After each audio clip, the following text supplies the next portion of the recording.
maging mag-isip ng maayos, saka alagaan mo na mabuti dahil first baby mo. Sana magkaganap ko sa kanila.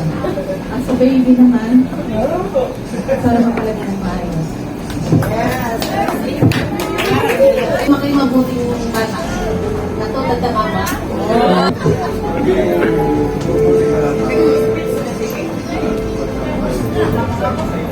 Sana may takot sa Diyos. Sana healthy and safe palagi. Saka sana ay sumunod siya sa mga magulang niya at lumaki na mabuti sa kanyang kasi.